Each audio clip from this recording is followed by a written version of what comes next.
تو بہت ہی کوئی ٹھنڈی اور گھیلی قسم کی کوئی چیز ہاتھ میں آئی، اور جب اس کو گھسیٹا تو ایسا محسوس ہوا کہ کوئی گوشت کا لوتھڑا ہے۔ جب وہ چیز اپنے منہ کے سامنے یہ لائے تو دیکھا وہ ایک انسانی پیر تھا جس پہ کھال باقی تھی، تو جس کا مطلب یہ ہوا کہ 2-4 دن سے پرانی نہیں ہو سکتی۔ ڈر کے مارے عمر نے وہ چیز نیچے پھینکی اور سیدھا کھڑے ہو گئے۔ ایک خوف اوپر طاری ہو گیا کہ یہ لوگ جنگلی ہیں، ایک طرف چوری بھی کرتے ہیں اور انسانوں کو کاٹ کاٹ کے یہ اس طرح کر کے پھینک دیتے ہیں تاکہ جنگلی جانور آ کے اس سے کھا جائیں۔ میں ان لوگوں کو چھوڑوں گا نہیں، مجھے اس جنگل سے نکل کے پہلی فرصت میں جا کے اپنے اسٹیشن پہ ساری سٹوری سنانی ہے تاکہ ان کا کام ختم ہو، اور یہ عجیب لوگ ڈاکو لٹیرے لوگوں کے اس گاؤں کو میں نے بند کرانا ہے۔ یہ پھر چل پڑے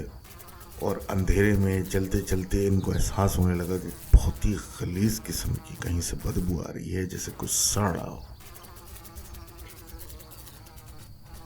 چلتے چلتے بدبو بڑھتی گئی، پھر ایک ایسی جگہ آئی جہاں پہ اتنی شدید آ رہی تھی کہ ان سے برداشت نہ ہوا، اور یہ زمین پہ اکڑوں بیٹھ گئے اور تھوڑی سی سانس لینے کی کوشش کی۔ جب انہوں نے اپنا منہ اٹھایا اور اپنے آپ پہ قابو پا لیا کہ کہیں یہ الٹی نہ کر دیں، وہ بھی اس حالت میں، جب منہ اٹھا کے اوپر دیکھا تو ان کو احساس ہوا کہ کچھ فٹ کے فاصلے پہ ایک بہت ہی پرانا بڑا سا پیڑ ہے جس کے اوپر کوئی 3 چیزیں لٹکی ہوئی ہیں جو انتہائی کالی یا کچھ عجیب قسم کی ہیں، اور ان پہ سے کچھ ٹپک رہا ہے۔ اس نے جب آرام سے کھڑے ہوتے ہوتے اس کو غور سے دیکھنا شروع کیا، پیچھے سے ہلکی سی چاند کی روشنی آئی تو احساس ہوا کہ یہ بہت ہی چبی ہوئی، مچڑی ہوئی اور سڑی ہوئی 3 لاشیں تھیں، جن کا خون بھی ان پہ سے گر گر کے جم چکا ہے، اور بس ایک لال لوتھڑے کی طرح لٹک کے درخت پہ سے سڑ رہی ہیں۔ ان کو دیکھ کے یہ چونک کے کھڑے تو ہوئے، پھر ایک دم سے سکتے میں چلے گئے جب انہوں نے نیچے دیکھا کہ ایک بہت ہی بڑی سی ایک بکرا نما کوئی چیز بیٹھی ہوئی ہے، جس کا قد کوئی 8 فٹ تو ہوگا اور انتہائی چوڑی بھی ہے، لیکن اس کا سر اور اس کے سر پہ 2 سینگ بکرے جیسے ہیں، اور وہ پیٹ کر کے ان کی طرف اور ان 3 لاشوں کی طرف منہ کر کے بیٹھی ہوئی۔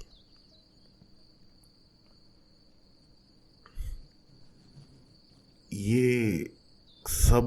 اتنا تیزی سے ہو رہا تھا کہ عمر کو اب سمجھ میں نہیں آ رہا تھا کہ یہ ہوش میں ہے یا کہاں ہے، تو آہستہ آہستہ پیچھے ہٹنے لگا۔ پیچھے ہٹتے ہٹتے اس نے غلطی سے پیر کچھ پرانی سوکھی لکڑیوں میں رکھ دیا جو کہ ٹوٹ گئی اس کے پیر رکھتے ہوئے، اور وہ چیز نے جیسی آواز ان کے لکڑی ٹوٹنے کی آئی، گولی کی طرح پلٹ کے ان کو دیکھا۔ وہ واقعی میں ایک بہت بڑے سائز کا بکرا تھا، اور وہ ان کو دیکھ رہا تھا، اور یہ دونوں آنکھوں میں آنکھیں ڈال کے ایک دوسرے کو دیکھ رہے تھے اور ہل نہیں رہے تھے۔ تھوڑی دیر میں احساس ہوا عمر کو کہ اس نے ان کو دیکھتے ہی دیکھتے اور آنکھوں میں آنکھیں ڈالے ہوئے ہی اپنا جسم پورا موڑ کے ان کی طرف کر لیا ہے۔ اس چیز کا منہ بکرے جیسا تھا، لیکن اس کے دانت نوکیلے تھے، چوڑائی میں وہ ریچھ جیسا تھا، ہاتھ آگے کے اس کے بالکل بھیڑیوں جیسے تھے پنجوں کے ساتھ۔ وہ چیز ایک دم سے بڑی ہونے لگی تو احساس ہوا عمر کو کہ یہ پیچھے کی دونوں ٹانگوں پہ کھڑی ہو رہی ہے، اور وہ اب جو زمین پہ 8-10 کا لگ رہا تھا وہ کھڑے ہوئے 10-15 فٹ کا لگنے لگا۔ عمر پلٹا اور بھاگنا شروع کیا۔ اب بچنے کی کوئی امید نہیں تھی بھاگنے کے علاوہ۔ عمر بھاگتا گیا۔ ایک وقت ایسا آیا کہ عمر پیچھے پلٹ کے دیکھنے کے چکر میں کہ وہ کتنا دور ہے، کسی چیز میں اٹکا اور اتنی زور سے گرا کہ جس چیز میں اٹکا تھا اس جوتا وہیں رہ گیا اور پیر جوتے سے باہر آ گیا، اور یہ زمین پہ چت گر گیا۔ وہ ہیولا، وہ دیو، وہ جو بھی چیز وہ وہاں پہنچ گئی اور عمر کے پیروں کے پاس آ کے رک گئی، جیسے کہ اس کے پیروں کو دیکھ کے عمر کے اس کو کوئی گھن آئی، اور وہ سائیڈ سے پلٹ کے جانے لگی عمر کی طرف آنے کے لیے۔ اس نے چند قدم سائیڈ کی طرف رکھے اور زور زار چلانے کی اس کی آواز نکلی جیسے کوئی بھیڑیا روتا ہے، اس طریقے سے اس نے ایک چیخ ماری۔ تو عمر کو احساس ہوا کہ جو ریچھ کے لیے جال بچھایا تھا اس میں اس کی ٹانگ پھنس گئی ہے، اور لوہے کے دانتوں کے بیچ میں وہ اس کی ٹانگ کو پکڑ کے جو جال تھا اٹکا چکا ہے اس جانور کو، اس چیز کو وہیں پہ۔ عمر اٹھا اور ایسے ہی ننگے پیر، ایک پیر جوتے میں ایک پیر باہر، بھاگنا شروع ہوا۔ جب تک اس چیز نے اپنی ٹانگ اس جال میں سے نکالی عمر کافی فاصلہ طے کر چکا تھا۔ اس کو درختوں کے بیچ میں سے دور گاؤں کی ہلکی سی روشنی آگ کی نظر آ رہی تھی، اور رستہ اس کو سمجھ میں آ گیا تھا۔ آخری درختوں کو استعمال کر کے عمر نے ایک باقاعدہ چھلانگ مار کے درختوں سے باہر نکل کے کھلے میدان میں گرا۔ تو وہاں احساس ہوا کہ غلط گر گیا میں، کیونکہ وہ چیز اب پیچھے اس نے دیکھی آتے ہوئے چاروں ٹانگوں پہ باقاعدہ ایک بھیڑیے کی طرح اس کی طرف آتے ہوئے۔ عمر اپنے آپ کو ہاتھوں سے پیچھے کھینچنے لگا کہ جتنا دور چلا جائے مزید جنگل سے اتنا چلا جائے، لیکن اس نے یہ دیکھا کہ وہ جو بھی چیز ہے وہ درختوں سے باہر نہیں آ رہی، اور وہیں سے کھڑے ہوئے اپنی چمکتی ہوئی آنکھوں سے اس کو دیکھ رہی ہیں۔ عمر اپنے آپ کو کونیوں سے گھسیٹتا ہوا کافی دور تک لایا، اور اس کے بعد اس کو ہوش نہیں رہا کہ اس کا کیا ہوا، اور وہ آنکھیں بند کر کے بے ہوش ہو گیا۔ اب جب عمر کی آنکھ کھلی تو اس نے دیکھا کہ وہ تو اپنے بیڈ پہ لیٹا ہوا ہے اور بدر برابر میں بیٹھا ہوا ہے۔ جیسی عمر نے آنکھ کھولی تو بدن نے اس کو بے نقط سنانا شروع کی کہ تم پاگل ہو، تم جنگل میں کیوں گئے تھے، موت اب تمہیں بہت عزیز ہے، مرنا چاہتے ہو، جانور کے ہاتھوں کھائے جانے چاہتے ہو۔ عمر نے پہلا سوال کیا، سردار تو مجھ سے بہت ناراض ہوں گے۔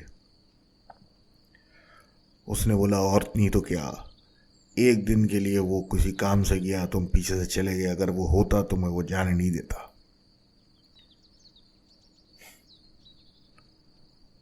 اس نے کہا کہ چلو اب تو میں بچ کے آ گیا۔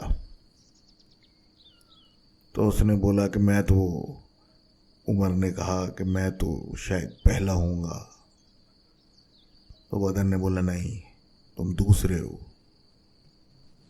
کیا مطلب دوسرا ہوں؟ دوسرے آدمی ہو جو بچ کے نکل آیا وہاں سے۔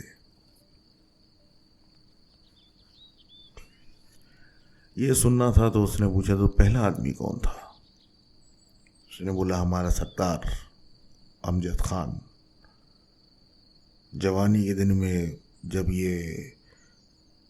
اپنی جوانی میں تھا بدر، تو اس وقت سردار بنا تھا امجد خان۔ تو اس نے کہا کہ اس وقت اتنا زیادہ لوگوں کا آنا جانا نہیں تھا، اور ایک آدھ کوئی بچہ غائب ہوا تھا جنگل میں، جس کی وجہ سے اس نے 20 لوگوں کو جمع کیا تھا اور یہ اس کو ختم کرنے کے لیے جنگل میں گھسے تھے۔ وہ اکیلا باہر آیا تھا، اور وہ بھی یہ بول کے کہ میں جب ننگے پیر بھاگنے لگا تو وہ جانور جو تھا میرے پیروں پہ منہ نہیں مارنا چاہتا تھا، اس وجہ سے میں اس کے ہاتھوں میں نہیں آیا۔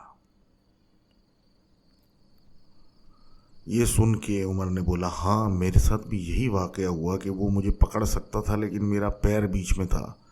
تو وہ سائیڈ سے آنے کی کوشش کر رہا تھا، جس کی وجہ سے وہ پھنس گیا اور میں بھاگ آیا۔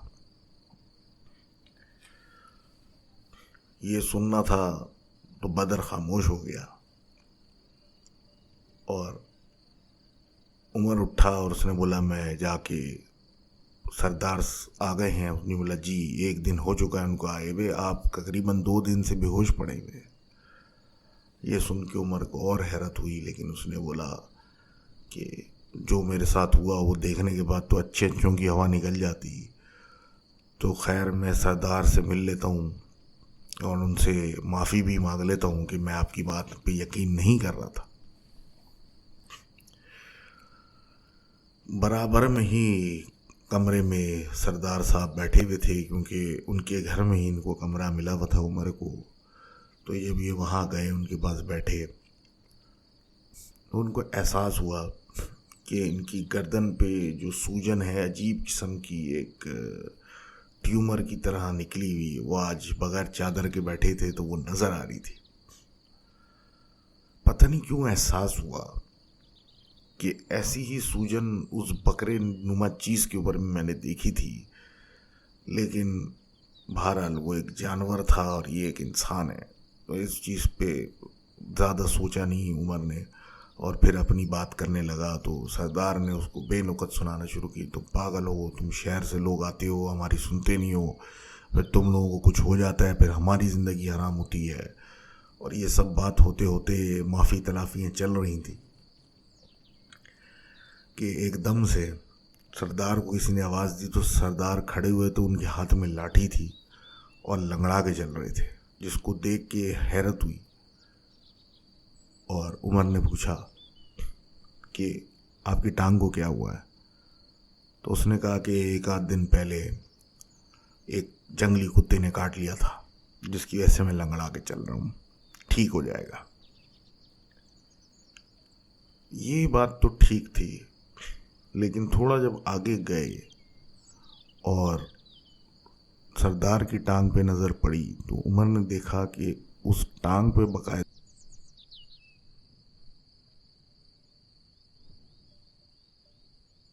گوشت اڑا ہوا تھا، جیسے کسی ریچھ کے جال میں وہ ٹانگ پھنسی ہو۔